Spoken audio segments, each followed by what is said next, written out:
Hey guys, welcome back to the channel. Today I'm going to do something a little different, a video. I want to talk about the state record bass I missed years ago in the state of Kansas.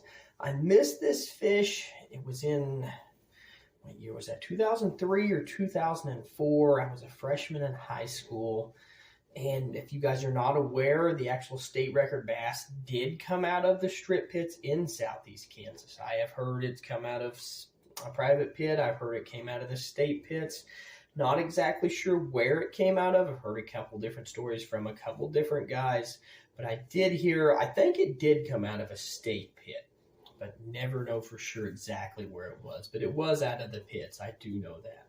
So I wanted to get into the story of the state record bass I missed and how exactly I did that. Just give you guys a little storytelling a little bit, and get to know you guys a little better, let you guys know me a little better. And, you know, everybody's got that one fish story they want to talk about. I got quite a few of them, actually, but this is probably my most notable one.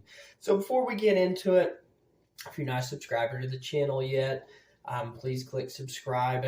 And if you're not like the video, enjoy listening to the content, just like the video, and it helps. Great way to support the channel. Same way subscribing is a great way to support the channel. Comments are also helpful. If you want to see any content in the future, just post on there and I'll get back with you and I'll try to get that content up for you guys. Okay, so where did this fish come from? So we was freshmen in high school and it had just opened up. It was Pit 20 South. It was Section 20. And it had been closed down for I don't know how many years. It was right after it opened up. We went in there that morning. We was the only ones there. We went into Pit 20 South, put into it, and we was just going along. I'm throwing a Texas rig. That's the way I grew up. That's about all we ever threw. Tied on a Texas rig with an 1/8-ounce sinker is usually what we had on it. I don't know if we ever went any bigger unless we couldn't find something else. That's all we had. That's what we threw a lot. So we were going down through there. I forget what color we were throwing exactly. And we were catching lots of fish out of there. Lots of good keepers, 2 to 3 pounders, you know. Pretty common for when they restock a pit and open it back up. A lot of little ones, a lot of mixed in slot fish. Real good fish down through there, you know, just tearing them up. I can't remember exactly how many we caught. I didn't keep records of how many fish I caught back then. Didn't have records of all the stuff, but we're going down through there. We fish all the way around the pit because we go from the boat ramp and then we go south. Then we go down around south, go down around through there south, come back north around the little loop. And then we go back west on the south bank there, go all the way, fish back around, fishing back down the north side. And then we get past the bluff wall. There's kind of like a bluffier wall in there. Go past the bluff wall a little bit. Then right there where you kind of make that bend, it's kind of circled right in there. It's been so long ago, I can't remember exactly where it was, but it's kind of in that area. And we found out later when we took a boat in there with a fish finder that there's actually a tree out there. I don't know if it's a standing tree. You need to get the front-facing sonar in there and actually go and see if it's a standing timber or if it's tree fell over, exactly what it is out there. But so we were going along. I was throwing a Texas rig. At this point, the only thing we'd ran out, because we were just kids in high school, so we didn't have a whole lot of money. We ran out of power worms. Whatever power worm we was throwing, but there was an old one laying in the bottom of the boat for some reason, in the bottom of the scamp. This was a little 8-foot scamp pond prowler from Bass Pro. We toted that thing all over the strip pits back when we were kids, 14, 13 years old.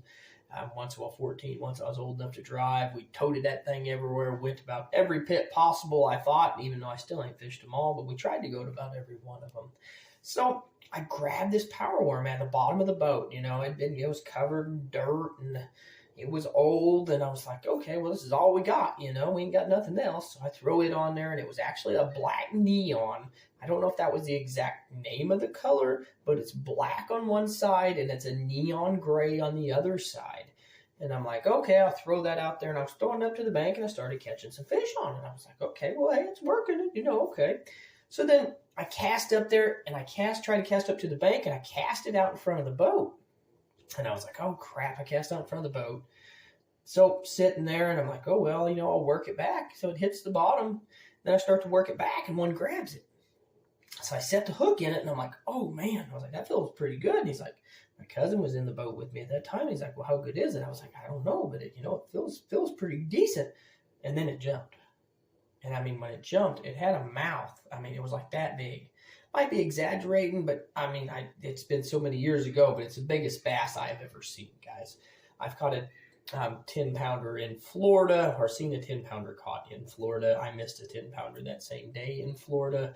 10.5 was caught right after that from the guy. I missed one about the same size, 10.5, caught one 8 pounds that same day. And that 10-pounder was nothing like this fish, guys. This fish, I estimate, would be somewhere in the 12 to 15 pound range. It was definitely double digits. It would have broke the state record for sure by a pound or two. I mean, this was a giant bass. This just wasn't even just a 10-pounder is a giant bass for the pits.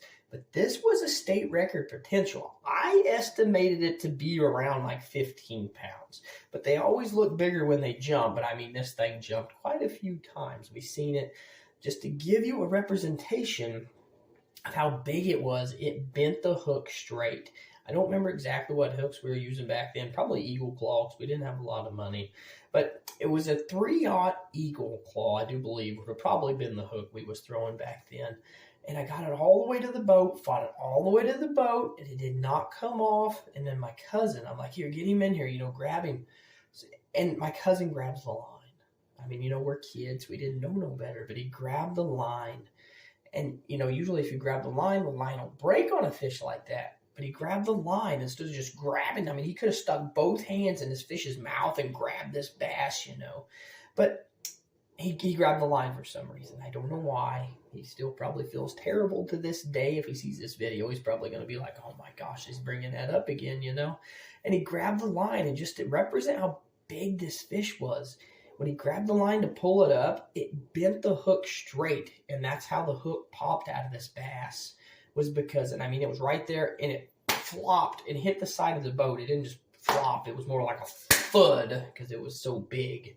I mean, it probably dumped the scamp a little bit into the water as big as this bass was, But I don't remember much of what happened after that. I know it was not a pretty scene with my cousin. I was pretty angry, upset after just missing, the state record Kansas bass. I could be in the record books right now with that fish, but it happens.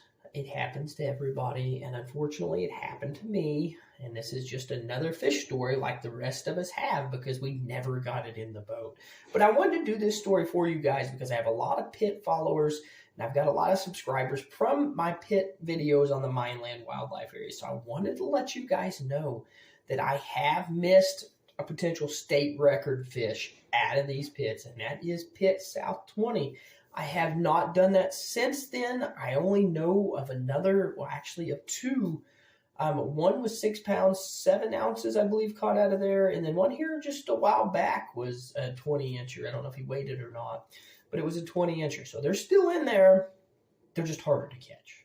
But, I haven't seen like a giant one out of there, but like I said, go in there. A great time to go in there would be like winter time and go in there with an A-rig, guys. Go out there in the middle with that A-rig. That's what I need to do is get the front-facing sonar and just go out there one day. Just go out in the middle and just try to target those fish that nobody targets with the A-rig to try to get those fish. Because, I don't know if he's still sitting out there or not, but he might be. But, I still have this envision. I got a buddy of mine. He's kind of like a family friend, more like a cousin that grew up with us. Not a family cousin, but more like a cousin. He grew up with us, was there all the time with us. And this is every time he goes fishing, he wants to fish this pit just because of that story there. And it's just an awesome and amazing story about how I never had seen a bass this big in the pits at this point. I think the biggest fish I'd even caught at that point was like 4 pounds. So I was like, oh, wow, this thing's a giant. And I haven't ever seen a bass that big ever since. And I've seen 10-pounders down in Florida and just never seen one to this size. And I do know to relate to this story, when we told my uncles this story, another guy shortly after this that knows my uncles went in there. And he said that he missed one just as big as well.